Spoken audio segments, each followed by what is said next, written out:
Welcome to News Now. The Super Bowl is this Sunday, and a record $6.8 billion will be wagered legally. We take you to Las Vegas for a look at the craziest Super Bowl bets of all. But first, the governor has now given her second State of the State address, and with it, a new plan to fix the darn roads. Joining us now is political expert Dennis Darnoy to help us see how Republicans viewed the address.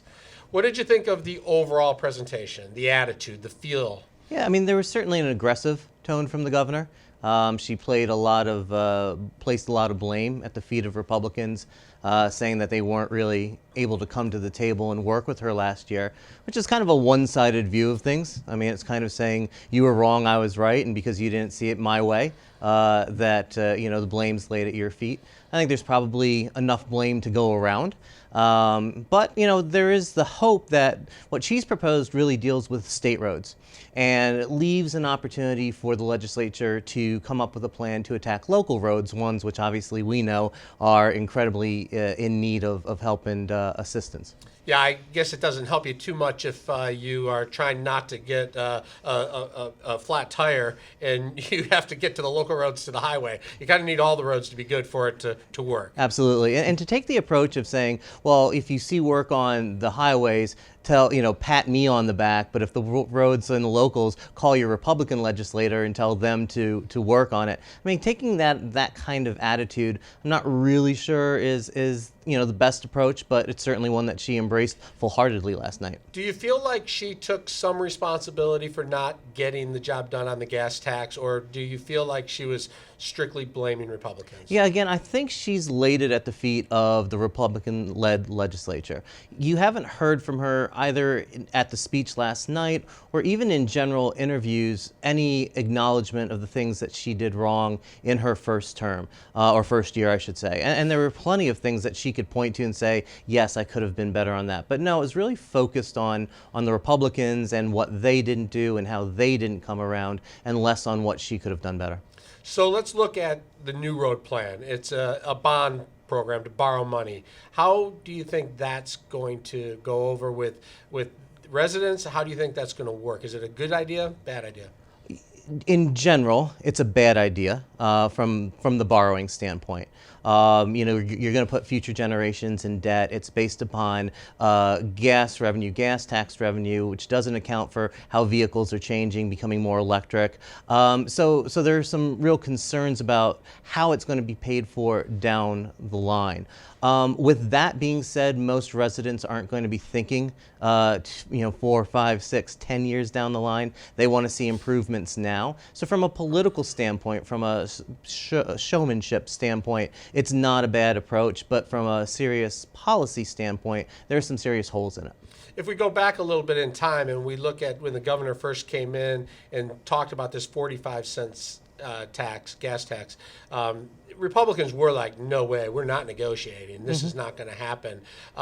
Is there any reason to think things will go better this time to come up with a plan to fix the local roads, since now we're going to borrow money to fix the highways?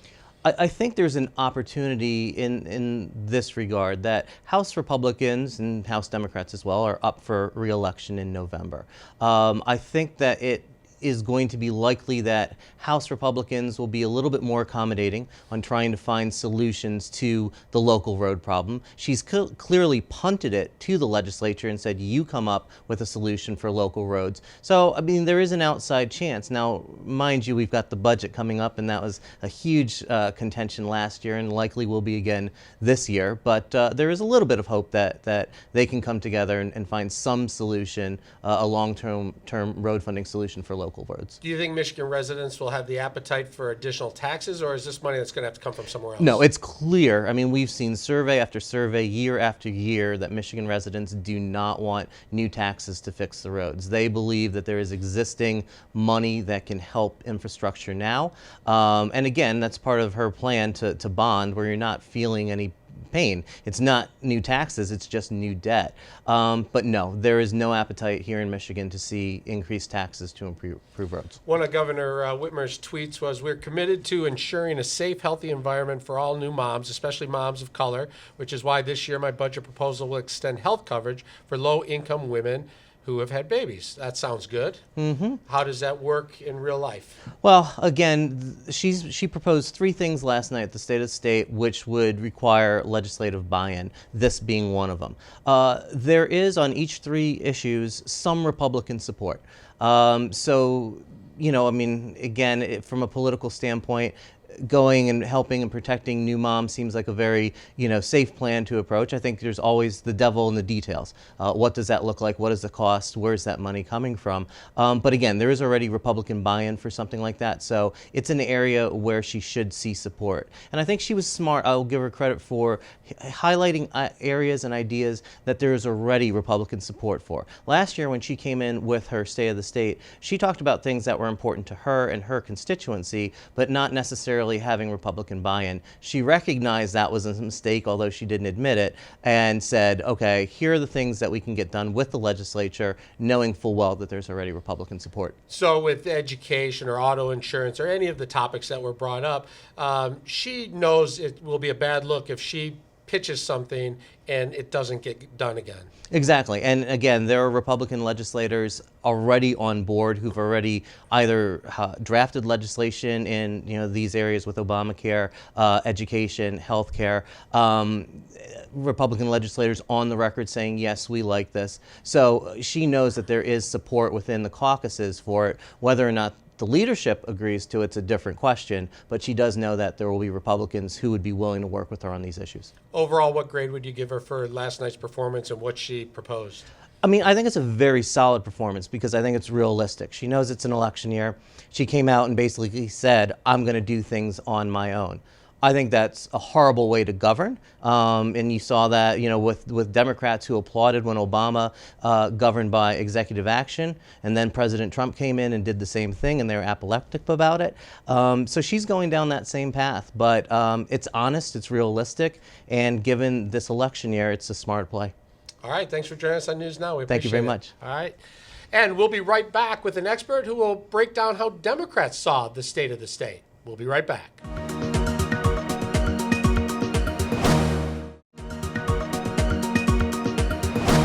Welcome back. Now with a look at Governor Whitmer's plan for year two from the Democrats' point of view. Joining us now is political expert Joe DeSano. Joe, thanks for joining us again. Oh, thanks for having me. So what was your overall take last night? How did the governor do performance-wise? Well, I think it was short, punchy, to the point. I think it recognized the fact that you're not dealing with honest brokers on the other side to get things done. So the governor is declaring that she's going to get everything she can done without their help. I think the road bonding is a needed effort to repair our roads, and I think it's an honest reflection that the governor recognizes that the Republicans in the legislature just don't want to play ball, don't want to recognize that, frankly, she's the governor. So she put her 2 cents down yesterday and in many ways declared her independence of them, and that's got to drive them up a wall. Yeah, so she didn't back away. She obviously had to talk about the roads. It was what she originally ran on, and in year one, the gas tax did not fly. So she had to say something about it. So all eyes were on her, and she didn't shy away. She said, "Look, I'm not going to play games. If Republicans want to help, that's great. If not, I'm going to get it done without you." But what about the actual plan to use bond money? We'd be borrowing money, right? There's a lot of talk about the pros and cons of that. Mm-hmm. Well, right now it's quite cheap to borrow money. You're not likely going to see lower interest rates than you see now. And the fact of the matter is, the governor put out the gas tax last year really as an opening bid, and I think she made a mistake in trusting the Republicans to be honest brokers and offer a counterproposal, which they never really did. They just sat on their hands for a year. So the bonding is really the only option that she has left to make something happen on her signature issue. And I think you're absolutely correct that it is something that she was elected on. It's her cornerstone issue. And, she has to break free of this legislative gridlock because they're just not honest brokers.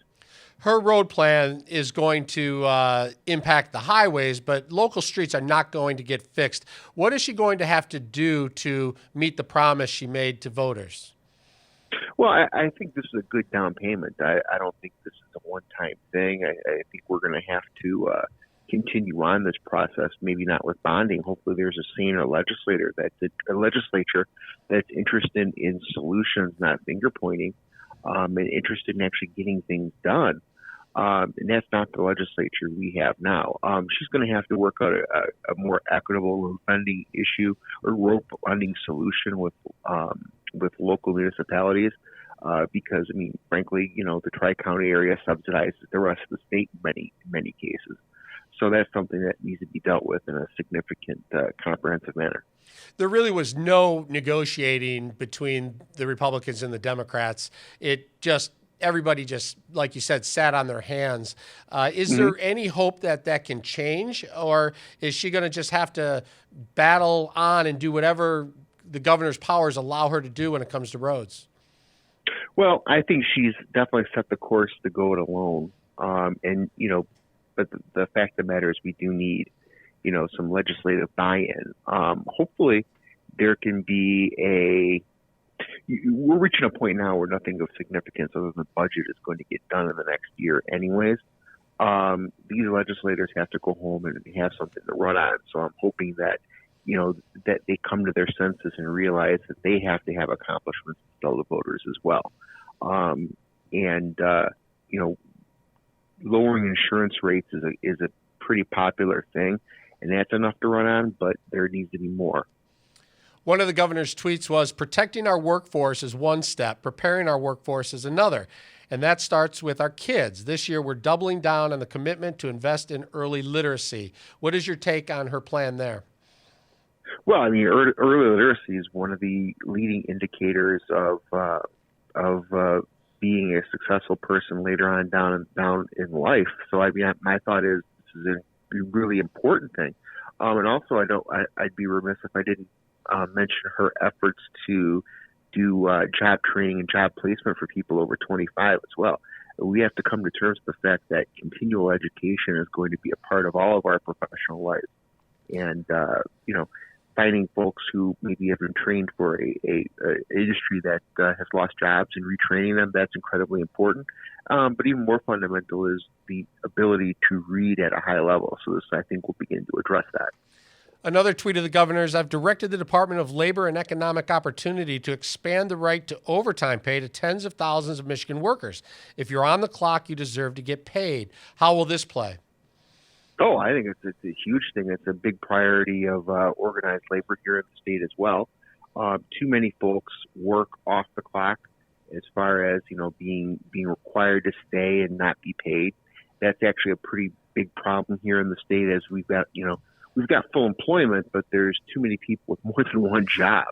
And a lot of those are jobs where people expect you to stay after your shift is done, with the implication that the job won't be here if you're not. So if you do work, you should get paid. That's a simple bedrock principle, and I think Governor Whitmer has identified it as something that we can actually impact people's lives with immediately.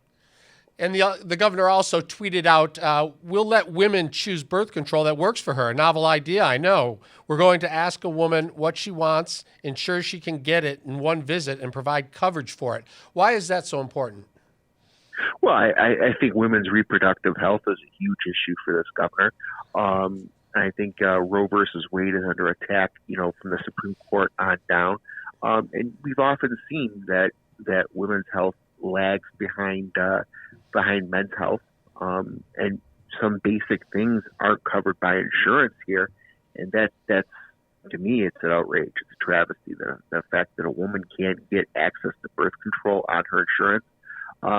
So clearly this is this political strategy here is to do things that are popular, and will result in support at election time, from women, college educated women, women with some college, women, 45 and above, although I guess birth control really doesn't impact them, but, they do care what happens to their families.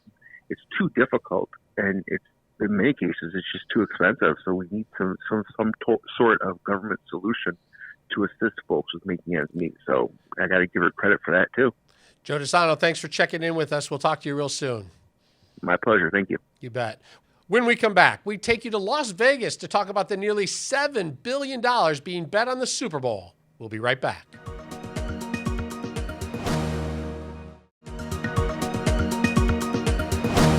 This year's Super Bowl is between the San Francisco 49ers and the Kansas City Chiefs. And if you're betting on the game, you are not alone. This year will smash all records for legal gambling with estimates at $6.8 billion. Joining us from ground zero at the Las Vegas Sports Betting Book is Chris Wilberding, executive casino host. Chris, thanks for joining us. Hey, thank you very much, Kevin. Thanks. I appreciate you having me on. You bet. We have legalized sports gambling in Michigan now, but we don't have any of the casinos up and running. So all the action is still in Vegas. What is the atmosphere out there like on Super Bowl weekend? Well, we're bunkering down. We're getting ready. The majority of people get in tomorrow, but this whole week, people are starting to come in. The city's electric. I'm really looking forward to this weekend. It's my favorite weekend of the year, so it's going to be a blast. So let's talk a little bit about the Super Bowl. When you look at the game straight up, who is the better team? Who would you bet on if you were just betting straight up? Which team's going to win? Well, it looks like, the line opened up, favored Chiefs, and that's pretty much kind of what we've been seeing. A lot of the public's been betting the Chiefs a little bit. But I think it's going to be a very close game. I'm hoping for a very close game, and these teams, both have been played very well in this playoff. Even as crazy as this playoff was, with the Saints and the Patriots going down, and the Ravens, I really think the two best teams did finally make it to the Super Bowl. So I'm looking forward to this game.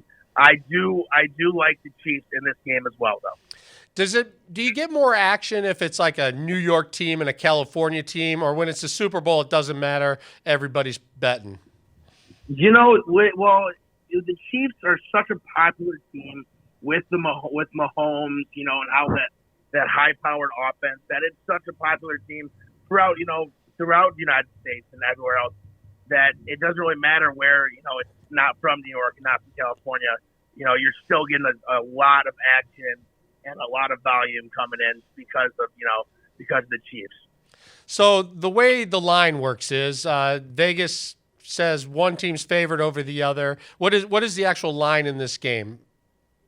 The line currently we have at Circus Sports, the sports book we have that I'm working out of.